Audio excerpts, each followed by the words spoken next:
Bienvenidos a Diario del Mundial, el programa de France 24, donde actualizamos y analizamos el día a día de la Copa Mundial de Fútbol de la FIFA Qatar 2022. A continuación, nuestros titulares.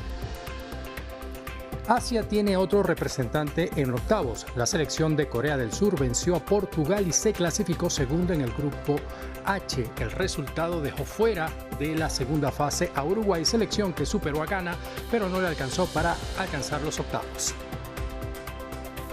Camerún le quitó el invicto a Brasil al derrotarlo 1-0 en el último partido de la fase de grupos. Lamentablemente para los Leones Indomables el resultado no fue suficiente para avanzar de ronda, ya que Suiza ganó su duelo frente a Serbia. Tenemos análisis.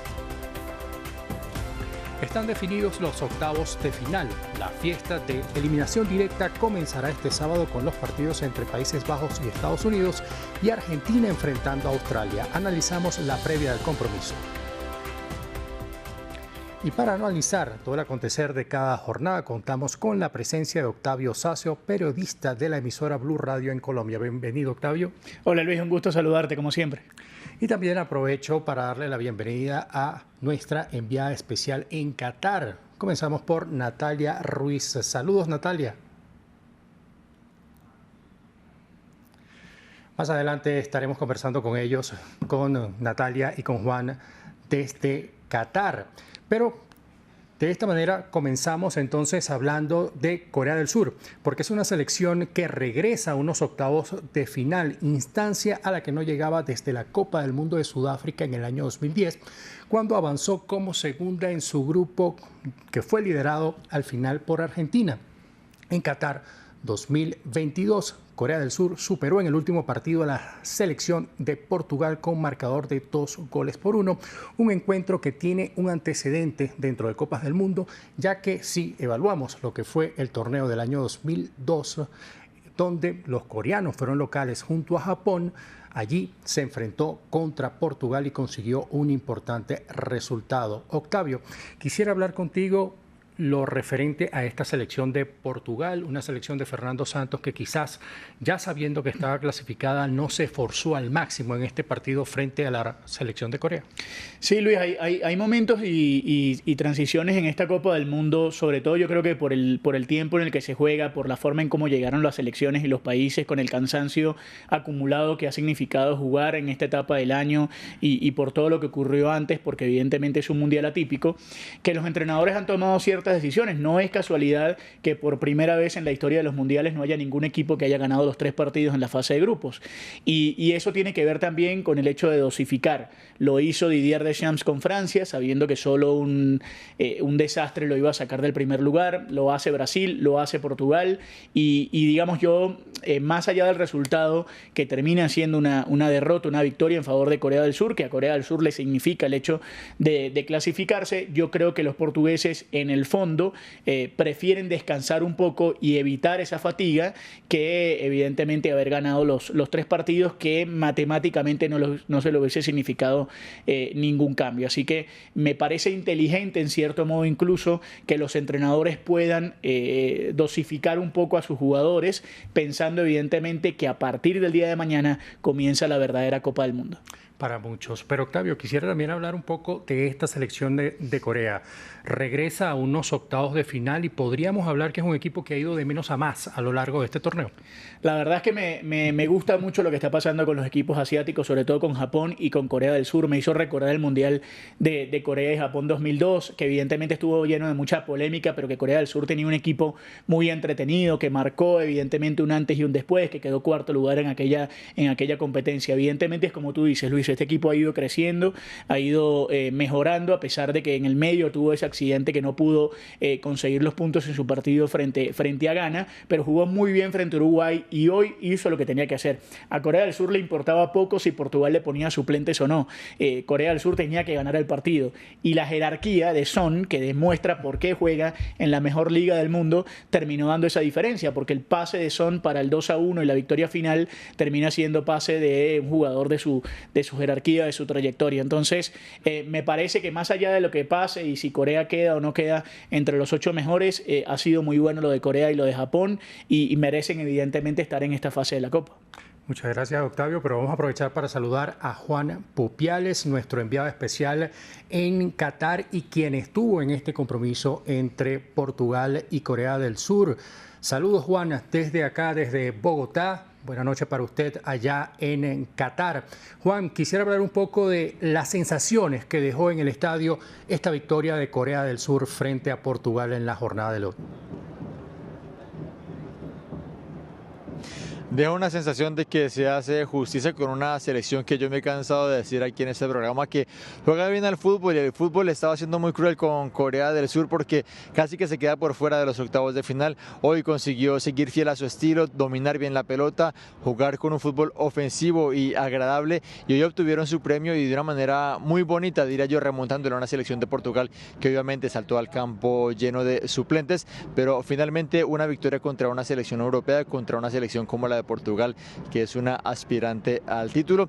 Corea del Sur, que hoy tuvo a un inspirado Heung-min Son, que es el reflejo de lo que fue este partido de Corea del Sur. Heung-min Son, el capital y la estrella de este equipo, quería su gol, quería conseguir hoy su gol, pero estaba muy frustrado, llegaba y llegaba, no tomaba las mejores decisiones en los últimos 3/4 del campo, pero tomó la mejor decisión en la jugada clave del partido, córner a favor de Portugal, despeje y la pelota que la toma Heung-min Son, una carrera de 50 metros que se pega cara a la defensa portuguesa él solo, pero en ese momento es cuando tiene la pausa, la tranquilidad y asiste a Hee Chan-won para que este jugador que venía desde el banquillo marcara el 2-1 definitivo.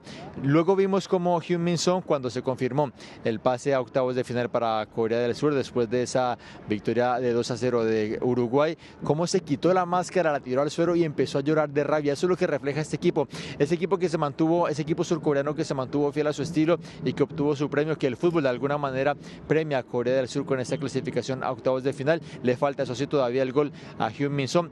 Va a tenerlo muy difícil contra Brasil, pero ¿por qué no seguir soñando con esta selección asiática que, como decimos, sabe jugar muy bien al fútbol y viene con un proceso muy interesante?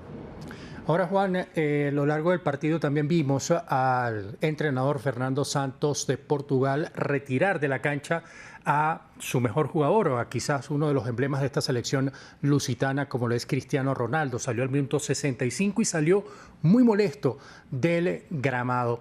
¿Esta decisión han podido comprobar si se debió al mal partido que estaba teniendo Ronaldo en esta jornada o se debió más bien pensando ya en la segunda fase del torneo? Creo yo que Fernando Santos lo hace sobre todo pensando en los octavos de final, en darle descanso a un jugador que ya no tiene el físico que tenía antes. Obviamente a Cristiano Ronaldo eso no le gustó. Ha marcado solamente entre comillas, un gol en este mundial, ese penalti en el partido inaugural. Y él obviamente quiere seguir haciendo historia en este mundial. Es el único hombre que ha marcado en 5 mundiales en la historia de este campeonato. Desde que salió Cristiano Ronaldo y desde el banquillo también puso una muy mala cara, así que evidenciando que no le gustó el cambio. Pero al final Portugal pasó a la siguiente instancia como primera de grupo, así que no tienen nada de qué reprocharse los portugueses. Y era lo que se esperaba dentro de este grupo, pero mientras Portugal se batía a duelo contra Corea del Sur en el estadio Al-Janoub, las selecciones de Uruguay y Ghana hacían lo propio en un partido que estaba marcado por el morbo, por la sensación de revancha, luego de lo ocurrido en los cuartos de final de Sudáfrica 2010. Pero ¿qué ocurrió ese año? Zuley Muntari abrió la cuenta para el conjunto de Ghana en el agregado de la primera parte y Diego Forlán empató a los 54 minutos ese partido. Así se cerraron los 90 minutos. En el alargue se produjo lo impensable. Luis Suárez evitó un gol con la mano y esto provocó un tiro penal que fue fallado por Jan Asamoah y que obligó a la tanda de penales para decidir al ganador. Allí el gol a lo Panenka de Sebastián Abreu picando la pelota le dio el triunfo a Uruguay y el pase a la siguiente ronda. Pero aprovechamos para saludar a Natalia Ruiz. Natalia, escuchando este relato, ¿cómo se vivió ese partido ahora en Qatar? Muy buenas noches. Pues efectivamente, como usted bien lo contó y bien lo dijo, pues tenía toda esa sensación de revancha y finalmente no se les dio a los de Ghana, que desperdiciaron la oportunidad. Encima de eso, un penalti, un poco como si la historia les pusiera ahí la oportunidad en bandeja de plata, y fue Andre Ayew, quien de hecho estaba en ese partido en 2010, quien pudo cobrar ese penalti en el minuto 20 después de esa falta de Rochet sobre Kundu, y desaprovechó la oportunidad, porque creo que de todo lo que hemos visto en este mundial es quizás el peor cobro de tiro penal que se haya podido ver. Le pegó muy mal, Rochet no tuvo problemas para atajar esa pelota y pues así desperdició esta gran oportunidad, y luego pues ya Uruguay se creció y luego llegó el doblete de Azcarraeta, que daba el triunfo y dio el triunfo a Uruguay, a la espera de lo que pasara en ese otro loco partido de Corea del Sur, y ya pues fue en los últimos minutos en donde ya Uruguay se da cuenta que no le alcanza, que le faltó un gol en todo caso para poder pasar a la siguiente ronda. Un partido pues con muchísimas emociones, un estadio entre ganeses por un lado, los uruguayos por el otro, algunas pancartas que decían "La Celeste nunca muere", y bueno, esperemos que la Celeste nunca muera. Vimos a Diego Forlán de hecho salir de este estadio con una cara un poco, bueno, pues acontecida obviamente, así que fueron como muchas emociones, las lágrimas de Suárez en el banquillo, justamente cuando acababa de darse cuenta pues que Corea del Sur acababa de ganar el partido ante Portugal, así que pues bueno, como pasar de la gloria a la total desilusión en tan solo unos minutos. Eso fue lo que vivimos en ese partido allí en el Llanú.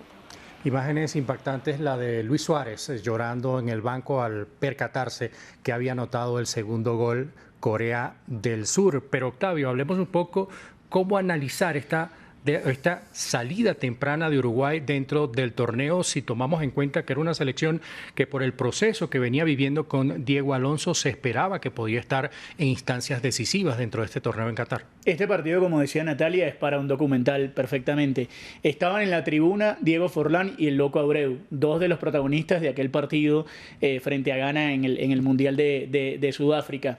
Estaba el jugador que erra, Ayew, el que erra el penal y hace que Ghana se convierta en el único país en la historia en fallar dos penales frente al mismo rival. Es decir, había mucho condimento alrededor de eso. Pero bueno, luego evidentemente a Uruguay le pasa factura el hecho de no poder concretar las posibilidades de gol que tuvo, no solo en este partido, sino a lo largo de toda la Copa del Mundo. Es cierto que luego de la derrota, o digamos, del partido, que si bien es cierto lo gana, pero lo que significa una derrota, Diego Alonso dice que se quedan afuera por aquel segundo penal que recibe Portugal, por aquel gol que hace Portugal para el 2-0, pero la autocrítica tiene que pasar porque un equipo que tenga a Suárez, a Cavani, a Darwin Núñez, tiene que marcar más goles de los que marcó. Lo otro es que nos mostró Diego Alonso que sí podía jugar Jordan de Arrascaeta como titular en este equipo, y que lamentablemente fue muy poco tiempo el que jugó el jugador de Flamengo, valga la redundancia, como para demostrar su capacidad. Marcó los dos goles de hoy. Es muy llamativo la forma, Luis, cómo termina eliminado Uruguay, con Suárez en el banco y con de Arrascaeta en el banco, sabiendo que tenían que marcar una buena cantidad de goles para no depender del resultado de Corea del Sur. Y aún así terminan ellos, que son los protagonistas de los goles, en el banco de los suplentes. Es decir, que pasó muchísimas cosas. Uruguay termina cayendo eliminada prácticamente por su propia incapacidad, más allá de lo que pasó. Luego del partido, la molestia de Cavani, las protestas al árbitro, esa jugada sobre Cavani que en principio parecía penal y que no fue pitada, el penal a Darwin Núñez, muchas cosas, pero creo que Uruguay queda fuera por su propia incapacidad. Y hablando de Uruguay y de su técnico, Diego Alonso, tenemos que decir que asumió en medio de una crisis y comenzó su transitar este mismo año para lo que fue la recta final de las eliminatorias sudamericanas. En 4 partidos dentro de las eliminatorias estuvo perfecto y llevó a Uruguay del 7º puesto a la clasificación, es decir, al 3er puesto. También ya en total en 12 presentaciones dirigiendo la Celeste, ha ganado 8 partidos, tiene 2 empates y 2 derrotas. Pero en Uruguay había mucha expectativa por ver a esta generación avanzar hasta puestos de importancia en el presente torneo. Pero veamos cómo se sintió esta no clasificación con la voz del periodista invitado de esa nación, Nicolás González Blanc, periodista del canal BTV. Hola Luis, el saludo para todos, un gusto estar aquí desde Montevideo con el análisis de lo que ha sido esta dolorosa eliminación de Uruguay en la Copa del Mundo de Qatar 2022. Un día difícil para todos los uruguayos, un partido en donde Uruguay sí mostró lo que tal vez muchos esperábamos: funcionamiento, juego colectivo, llegadas, ser protagonista del partido. Creo que con los cambios que propuso Alonso, fundamentalmente de la mitad de la cancha hacia adelante, Uruguay hoy fue el gran protagonista, termina ganando bien el partido, pero queda corto en el resultado final porque ese gol de Corea que dio vuelta al resultado contra Portugal lo termina eliminando. ¿Cómo se puede asimilar la eliminación uruguaya? Bueno, tal vez haciendo un balance de los tres partidos, y en ese balance uno puede encontrar errores en la conformación del plantel en los dos partidos iniciales y un juego del cual se esperaba de Uruguay, más teniendo en cuenta cómo habían sido los últimos 4 partidos de la eliminatoria, en donde Uruguay había estado obligado a ganar, ganó esos partidos con un juego bueno por parte del planteamiento de Alonso y también de lo que plasmaron los jugadores en la cancha. Bueno, eso no se vio contra Corea y tampoco se vio contra Portugal. Uruguay estuvo en el debe, tanto en el funcionamiento como en el planteamiento del juego en el partido inicial con Corea, donde termina empatando 0-0, y también en el segundo partido contra Portugal, donde termina perdiendo 2-0, más allá del reconocimiento después, unas horas después de la FIFA, de que ese segundo penal había estado mal cobrado. La realidad es que ese segundo penal hoy pesa, porque la diferencia de gol, por más goles a favor, en este caso de Corea sobre Uruguay, lo termina dejando eliminado. Esa es la forma en la cual uno puede asimilar esta derrota, tal vez con errores en la conformación del plantel, con errores del juego colectivo e individual del equipo, en donde seguramente se esperaba más en lo individual, de jugadores como Darwin Núñez, de jugadores como Federico Valverde, que tal vez no terminaron de rendir lo que se esperaba. Buena figura Rodrigo Bentancur, que hoy lamentablemente se fue lesionado. Un buen partido hoy de Luis Suárez, un muy buen partido de José de Rascaeta, del cual seguramente se sigue sin entender por qué no jugó en los partidos anteriores desde el vamos. Con respecto a qué va a pasar ahora con el Diego Alonso y con los jugadores jóvenes que tiene la selección, ese proyecto a futuro, bueno, lo primero que hay que decir es que el contrato de Alonso venció en este último partido del Mundial, vencía en el último partido del Mundial. Uruguay hoy queda eliminado y el contrato termina. Habrá que ver qué pasa. Había ya versiones anteriores que decían que seguramente Alonso no iba a seguir para la eliminatoria que va a comenzar en marzo del próximo año. Habrá que esperar. Respecto a cómo se tiene que plantear Uruguay de aquí en más, bueno, sí, hoy termina una generación. Luis Suárez, Edinson Cavani, Diego Godín, Martín Cáceres, son jugadores que seguramente no van a volver a tener minutos con la camiseta de la selección uruguaya, y hay una nueva generación que comienza a instalarse: Federico Valverde, Rodrigo Bentancur, Facundo Torres, Brian Ocampo, Darwin Núñez, Agustín Álvarez Martínez, chiquilines que de a poco se van a ir llegando a esta selección uruguaya para ser seguramente protagonistas de la eliminatoria para el Mundial del 2026 en Canadá, en Estados Unidos y en México. Por aquí entonces los dejo, el saludo desde Uruguay, y hoy Uruguay ha quedado eliminado y hoy es un gran dolor para todo el fútbol de nuestro país. Una lamentable noticia para el fútbol, no solo uruguayo, sino del continente americano.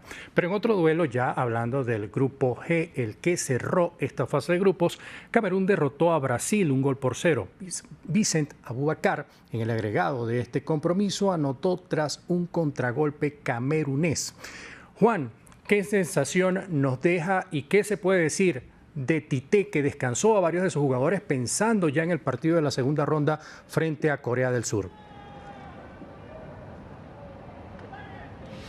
Comenzando por Brasil, destacar que para este partido solamente jugaron como titulares 2 jugadores que ya habían sido inicialistas en esta Copa Mundo, fueron Fred y Eder Militao. El resto era un equipo completamente nuevo. De ellos, destacar a Fabinho, que yo creo que es un suplente de lujo, está en un muy buen nivel. Destacar lo que hicieron Anthony y Martinelli en el ataque. Destacar, ¿por qué no?, el buen partido de Dani Alves, que a sus 39 años no tuvo problemas en este encuentro jugando por la banda derecha, obviamente ya no siendo esa motocicleta que subía y bajaba por la banda. Eso para destacar por parte, hablando de manera individual de los jugadores de Brasil. Cuando hablamos del colectivo ya es otro plano. Se nota que es un equipo completamente nuevo, que no tiene el engranaje que tiene el 11 titular de este equipo de Brasil. Se notó sobre todo cuando Camerún atacaba. Camerún, cuando atacaba, lo hacía con muchísimo peligro. Tuvieron varias opciones, tanto en la primera parte como en la segunda parte, y al final el premio de ese gol para para África, un gol histórico porque nunca antes una selección africana le había ganado a Brasil en un mundial.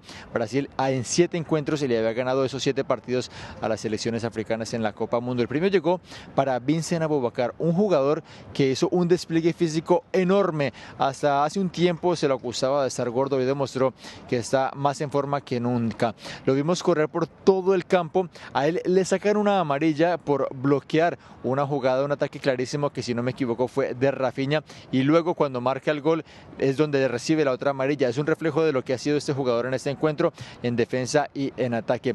Cabezazo precioso para poner ese 1-0 definitivo para Camerún contra Brasil en este partido. Premio para Vincent Aboubakar, que también marcó contra Serbia y que se va con un buen sabor de boca. El mal sabor de boca es el que eso no le alcanzó para Camerún para avanzar a octavos de final. Y sí es llamarle la atención un poco, me imagino, a Aboubakar, porque hacer ese gol, quitarse la camiseta y ser expulsado cuando todavía quizás podrían haber soñado con, ¿por qué no?, en los segundos se quedaban de partido con marcar otro gol, queda un poco para el reproche de este jugador, que termina siendo un gol histórico para Camerún. Pero bien lo decía Juan, nuestro compañero Andrés Doncel, falta de concentración por parte del jugador en un partido tan importante. Pero Octavio, se habla mucho de la profundidad de Brasil, ese equipo que mete miedo, pero hoy quizás no se reflejó en el terreno esa profundidad que tanto se habla en el papel. Sí, o no se reflejó, o los brasileros en verdad pensaron que les iba digamos, a costar muy poco ganar ese partido. Yo creo que en algún momento del duelo los brasileros pensaron que con muy poco sacrificio iban a ser superiores a Camerún, y es que en el papel, en realidad, Brasil, con el equipo que puso, todavía era muchísimo mejor al de Camerún. Intentó, fue contra el arco rival, no se le dieron las cosas. Uno ve el resultado y uno podría decir, si no vio el partido, que Camerún lo ganó bien y lo ganó con intención, y al final Camerún no lo dominó Brasil. Brasil impuso su juego, evidentemente, pero no llegó el gol brasilero, y aprovechó, como bien nos contaba Juan Aboubakar, que al final fue el mejor jugador de Camerún en el Mundial. Cada vez que entró cambió y marcó diferencia, y fue él el que le dio la victoria histórica al equipo africano. De todas maneras, claro, ese gol de Camerún, y si hubieses pasado un gol de Suiza en su momento, en ese mismo momento, Brasil quedaba segunda de su grupo e iba a tener que jugar frente a Portugal, situación que evidentemente no estaba en los planes de nadie, pero Brasil pensaba que con ese equipo le iba a bastar para ganarle a Camerún y estar tranquilos. Hoy, después del resultado, Brasil puede descansar, puede tener esperanzas en función a un mejor plantel ahora en octavos de final, y seguramente tendrá Neymar en cancha, que ya empieza a entrenar y a verse en mejores condiciones. Es una apuesta que esperemos verla en los próximos días, pero en Brasil siempre se espera que la selección gane, no se espera otro resultado distinto. Y para saber cómo vivieron este partido frente a Camerún en tierras brasileñas, vamos con el siguiente reporte de nuestra corresponsal permanente en Río de Janeiro, Valeria Sacone. Hoy no pudo ser el primer partido que Brasil no gana, aún así la expectativa no estaba tan alta hoy, porque Brasil ya tiene asegurado su lugar en los octavos de final. Hay que decir que cada vez que juega la canariña, el país se paraliza. No importa si son empleados de un supermercado, funcionario público de un gimnasio, todo el mundo para ver el partido. Y la palabra mágica es Hexa, el sexto campeonato que Brasil quiere ganar. Hace 20 años que no consigue un título, y la presión sobre Tite, el entrenador, es altísima, especialmente con la incógnita de Neymar, todavía lesionado. No se sabe cuándo va a volver. Eso sí, el ambiente ha vuelto a ser de alegría, las calles pintadas, lo ves a mi espalda. Brasil sigue con mucha alegría y con mucha esperanza, y vamos a ver qué acontece en los próximos juegos. Juan, sabemos que hay mucha expectativa en torno a Brasil, pero ¿qué nos puedes aportar desde Qatar sobre este combinado brasileño? La Federación Brasileña de Fútbol acaba de emitir un primer parte médico sobre lo que pasó con Alex Telles, el lateral del Sevilla. Tiene una contusión en la rodilla derecha y le van a hacer exámenes médicos. Esto preocupa porque recordemos que ya Brasil tiene a otro lateral izquierdo, a Alexandro, lesionado. Tienen también a Danilo lesionado. Preocupa mucho esta situación porque vimos a Brasil que terminó jugando con Marquinhos de lateral izquierdo. A este paso casi que Dani Alves va a ser el titular por la derecha para los octavos de final.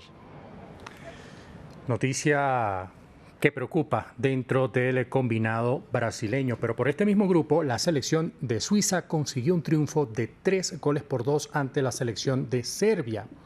En este partido había mucho en el juego, pero Octavio, ¿qué análisis nos puede arrojar este triunfo de Suiza sobre Serbia, tomando en cuenta los resultados que han venido acumulando desde el 2018, pasando por la Eurocopa que se celebró el año pasado? Sí, como bien lo explicabas, Luis, había mucho en juego por el moro, por la situación que hay entre estos dos países, por la rivalidad y porque además lo que se jugaban evidentemente, porque el triunfo de Serbia le hubiese permitido al equipo clasificarse, el hecho de que Suiza tuviese que buscar el partido luego del 2-1, que lo tenía, que lo encontraba, digamos, con el resultado en contra y con la posibilidad de quedarse afuera, hizo que Suiza fuese adelante, fuese arriba a buscar el resultado, y al final me parece que lo termina ganando el que más lo buscó, el que tuvo la intención de ganar el partido, el que no le pesó el nervio ni el que digamos tuvo las posibilidades de quedarse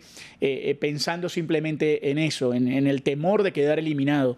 Suiza lo hizo nuevamente, mostró que es el mejor equipo del grupo luego de Brasil, mostró que además, más allá de los nombres importantes que tiene la selección de Serbia, Suiza es mucho más equipo, y eso al final termina pasando factura en este tipo de torneos. Cuando tú puedes conseguir que tus individualidades rindan, pero además en conjunto puedas doblegar a un equipo que evidentemente en nombres tenía más peso, eso tiene un mérito enorme. Y ahora Suiza tendrá la posibilidad de jugarse un lugar en los cuartos de final. Evidentemente yo creo que está un escalón por debajo de los equipos que van a jugar esta ronda, pero ¿quién dice que Suiza pueda seguir peleando y manteniéndose ahí entre los mejores de esta Copa del Mundo? Bueno, ya hay un antecedente que se veía en la Euro, un Suiza que venía disminuido respecto al resto de los equipos que avanzaron y logró meterse hasta los cuartos de final. Pero vamos a Qatar con Natalia Ruiz. Natalia, estuviste en este partido.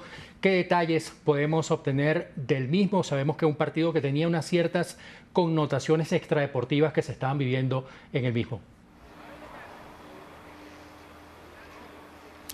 Así es, pues se sabía que siempre cuando se enfrentan estos dos equipos puede haber ese otro telón de fondo, ¿no? De esas tensiones, y de cierta forma sí salieron a relucir en este partido, sobre todo ya sobre el final del encuentro, cuando Serbia estaba desesperada por lograr empatar el partido, por lograr ganar, con sobre todo Xhaka por parte de Suiza, que siempre digamos como que le pone candela al fuego, y de hecho incluso pues fue el arquero quien tuvo en algún momento que venir a separar a Xhaka y jugadores suizos entre jugadores serbios. Bueno, además de esto también hubo bastante, digamos, tensión en las gradas, con la seguridad una vez más muy pendiente de lo que sucedía. Hubo incluso un aviso en el estadio pidiendo que no hubiera ningún tipo de canto ni tampoco de grito que fuera de alguna manera ofensivo, recordando un poco también lo que se había pedido, por ejemplo, durante el partido entre Irán y Estados Unidos. Así que mucha tensión también con lo que sucedía allí, con los gritos que había de algunos aficionados, y finalmente pues creo que como Octavio lo contó muy bien, pues fue un partido finalmente en el que Suiza supo mantener este marcador, supo ganar, supo hacer frente a las ofensivas de un equipo serbio que la gran mayoría pues juega en la Serie A en Italia, y pues finalmente este es un excelente resultado. Se esperaba también un partido bastante apretado, algunos problemas también por del banquillo. Entonces hubo todos estos elementos que le dieron como esa gran tensión. Tal vez es el primer partido en donde vemos un poco los jugadores descontrolados, pero bueno, finalmente es Suiza la que logra el pase con muchísima paciencia y con muy buen fútbol por parte de Xhaka, que fue nombrado el mejor jugador de este partido, aunque bueno, a mi manera de ver es sobre todo Shaqiri quien hizo un excelente partido y quien estuvo también en el origen de al menos 2 de los 3 goles de Suiza. Gracias, Natalia. De esta manera queda definido todo el cruce en los octavos de final, unos cruces que comenzarán este día sábado con el enfrentamiento entre Países Bajos y la representación de Estados Unidos. Luego estará Argentina midiéndose a Australia. Francia se estará enfrentando a Polonia, duelo de europeos. Inglaterra hará lo propio contra Senegal. Japón se medirá a Croacia, al tiempo que Brasil se enfrentará a Corea del Sur. Marruecos enfrentará a España y Portugal a Suiza. Natalia, dentro de este grupo de llaves, ¿qué partido le parece más atractivo?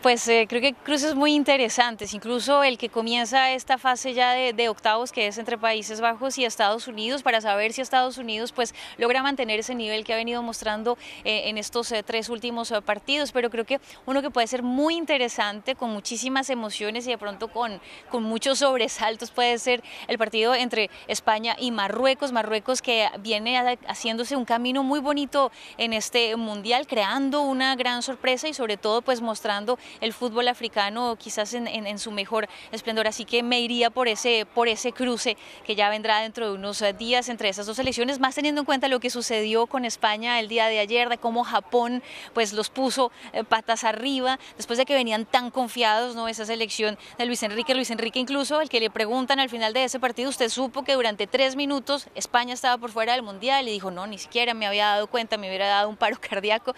Así que creo que es interesante un poco para ver cómo España reacciona también después de ese susto que se llevó, así no se hayan dado cuenta, porque partía como una gran favorita, pero ayer se demostró que ya este equipo pues bien puede caer. Ahora aprovecho para consultarle a Juan. Juan, sabemos que tienes un corazón por allí, pero ¿qué partido te parece atractivo?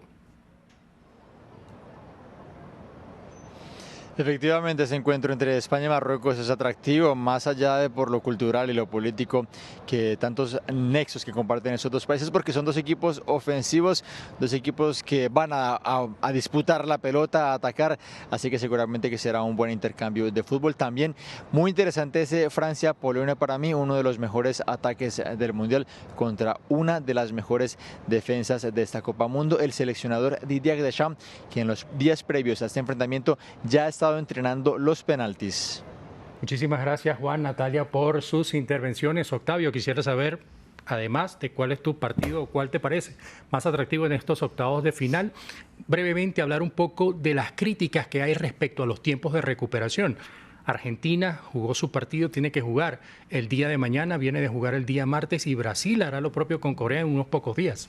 Sí, yo creo que, como dice Juan y Natalia, el España-Marruecos tiene una trascendencia diferente por lo que significa para ambos países el hecho de cruzarse. Pero yo quiero ver a los Estados Unidos mañana sábado, ver si pueden dar ese paso frente a un rival como Países Bajos. Quiero ver a Argentina terminar de pasar y de considerarse favorita, y quiero volver a ver a Japón ahora frente a un rival diferente como Croacia. Y el tema de los tiempos, me parece, Luis, que tuvo que haberse hablado en el sorteo o antes o en el momento en el que se supiera en realidad, y me parece que durante el Mundial quejarse de eso ya no tiene sentido cuando todos sabían que eso iba a suceder, pero evidentemente por lo atípico del Mundial, por los días en que se tiene que jugar y por la cantidad de poco espacio libre, no hay mucho más que hacer en un Mundial que se tiene que terminar prácticamente muy rápido. Ya tendremos oportunidad para analizar todo lo que ocurrió en esta Copa del Mundo. De esta manera nosotros le ponemos punto final a la presente edición de Diario del Mundial. Te agradecemos, Octavio, también a nuestros compañeros en Qatar,